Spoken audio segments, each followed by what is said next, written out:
আজ আমি তোমাদের এমন একটি গল্প শোনাবো যেটা হয়তো তোমরা এইচএমভি ক্যাসেট, গ্রামোফোন রেকর্ড বা পুরনো লোগোতে বহুবার দেখেছো। এর আসল ইতিহাস অনেকেই জানো না। আমি বলছি সেই বিখ্যাত কুকুরটির কথা যে একটি গ্রামোফোনের সামনে বসে মন দিয়ে শব্দ শুনছে। এখন প্রশ্ন হলে কুকুরটি কে আর সে কেনই বা গ্রামোফোনের সামনে বসে আছে? তো চলো আজকে সেই সত্যি গল্পটাই জানা যাক। এই কুকুরটির নাম ছিল নিপার। নিপার ছিল একটি ছোট্ট ফক্স টেরিয়ার জাতের কুকুর। তার প্রথম মালিক ছিলেন মার্ক হেনরি ব্যারোড। মালিকের সঙ্গে নিপারের খুব গভীর সম্পর্ক ছিল, কিন্তু দুর্ভাগ্যবশত মার্ক হেনরি অল্প বয়সেই মারা যান।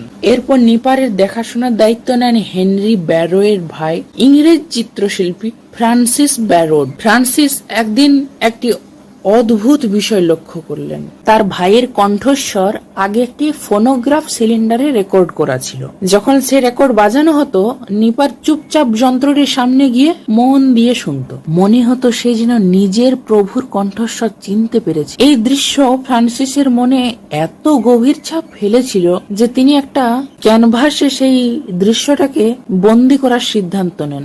অর্থাৎ তিনি সেটিকে ক্যানভাসে আঁকার সিদ্ধান্ত নেন। 1898 সালে তিনি ছবিটি আঁকেন। ছবির নাম দিলেন হিজ মাস্টার ভয়েস, বাংলায় যার অর্থ তার প্রভুর কণ্ঠস্বর। কিন্তু আশ্চর্যের বিষয় হলো, প্রথম দিকে এই ছবিটাকে কিনতেই চায়নি, কারণ ছবিতে তখন একটি সিলিন্ডারে ফোনোগ্রাফ আঁকা ছিল। পরে দ্য গ্রামোফোন কোম্পানি ছবিটি দেখে আগ্রহ দেখায়, তবে তারা একটি শর্ত দেয়, ছবির সিলিন্ডার ফোনোগ্রাফের বদলে তাদের তৈরি ডিস্ক গ্রামোফোন আঁকতে হবে। ফ্রান্সিস সেই পরিবর্তন করেন। তারপর 1899 সালে কোম্পানি ছবির স্বত্ব কিনে নেয়। এরপর থেকেই এই ছবি ধীরে ধীরে গ্রামোফোন কোম্পানি এর পরিচয়ের অংশ হয়ে ওঠে। পরবর্তীকালে এই লোগোই পৃথিবীর অন্যতম বিখ্যাত সঙ্গীত প্রতীক হয়ে যায়। পরে এইচএমভি অর্থাৎ হিজ মাস্টার ভয়েস নামেও এটি লোগো ব্যবহার করা শুরু হয়। বিশ্ব জুড়ে crore crore gramophone record, audio cassette, CD এবং অন্যান্য সঙ্গীত মাধ্যমে এই লোগো দেখা গেছে। আজও এইচএমভির কোনো পুরনো ক্যাসেট হাতে নিলেই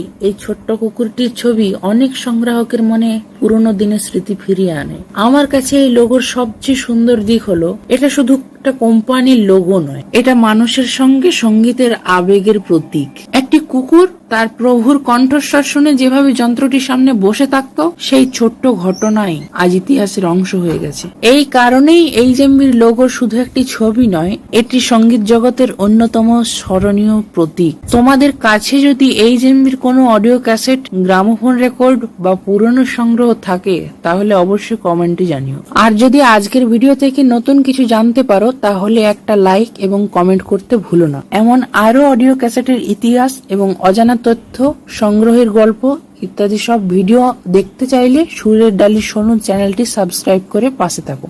সো থ্যাঙ্কস ফর ওয়াচিং। দেখা হচ্ছে পরের ভিডিওতে।